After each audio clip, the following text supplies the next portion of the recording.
اور انہوں نے اس کو تھوڑی سی قیمت یعنی معدود چند درہموں پر بیچ ڈالا، اور وہ اس سے بیزار ہو رہے تھے۔ اور مصر میں جس شخص نے اس کو خریدا، اس نے اپنی بیوی سے جس کا نام زلیخا تھا کہا کہ اس کو عزت و اکرام سے رکھو، عجب نہیں کہ یہ ہمیں فائدہ دے یا ہم اسے بیٹا بنا لے۔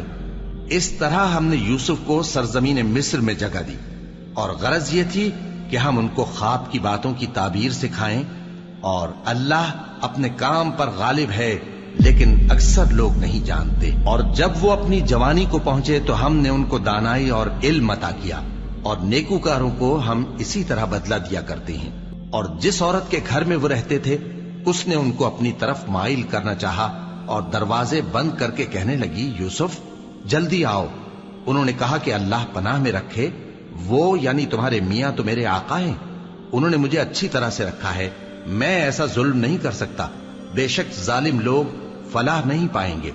اور اس عورت نے ان کا قصد کیا اور انہوں نے اس کا قصد کیا۔ اگر وہ اپنے پروردگار کی نشانی نہ دیکھتے تو جو ہوتا سو ہوتا۔ یوں اس لیے کیا گیا کہ ہم ان سے برائی اور بے حیائی کو روک دیں، بے شک وہ ہمارے چنے ہوئے بندوں میں سے تھے۔ اور دونوں دروازے کی طرف بھاگے، آگے یوسف پیچھے زلیخا، اور عورت نے ان کا کرتا پیچھے سے پکڑ کر جو کھینچا تو پھاڑ ڈالا، اور دونوں کو دروازے کے پاس عورت کا خاوند مل گیا۔ تو عورت بولی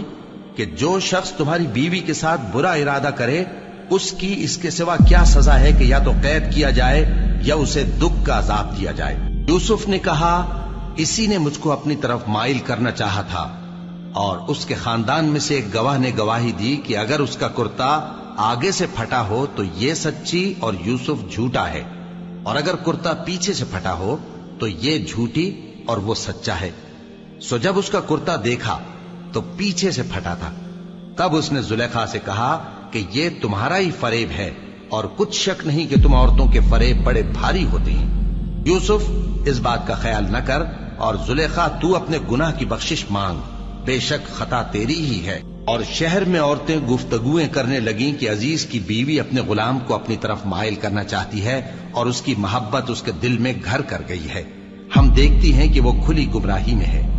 پھر جب زلیخا نے ان عورتوں کی گفتگو جو حقیقت میں دیدار یوسف کے لیے ایک چال تھی سنی، تو ان کے پاس دعوت کا پیغام بھیجا، اور ان کے لیے ایک محفل مرتب کی،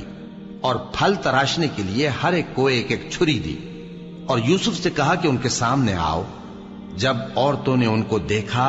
تو ان کا روب حسن ان پر ایسا چھا گیا کہ پھل تراشتے تراشتے اپنے ہاتھ کاٹ لیے، اور بے ساختہ بول اٹھیں کہ اللہ پاک ہے، یہ آدمی نہیں، یہ تو کوئی بزرگ فرشتہ ہے۔ زلیخا نے کہا، تو یہ وہی ہے جس کے بارے میں تم مجھے تانے دیتی تھیں، اور بے شک میں نے اس کو اپنی طرف مائل کرنا چاہا مگر یہ بچا رہا، اور اگر یہ وہ کام نہ کرے گا جو میں اسے کہتی ہوں تو قید کر دیا جائے گا اور ذلیل ہوگا۔ یوسف نے دعا کی کہ پروردگار، جس کام کی طرف یہ مجھے بلاتی ہیں اس کی نسبت مجھے قید پسند ہے، اور اگر تو مجھ سے ان کے فریب کو نہ ہٹائے گا تو میں ان کی طرف مائل ہو جاؤں گا اور نادانوں میں سے ہو جاؤں گا۔ پس ان کے رب نے ان کی دعا قبول کر لی اور ان سے عورتوں کا داؤں ٹال دیا، بے شک وہی تو سننے والا ہے، جاننے والا ہے۔ اللہ اکبر، اللہ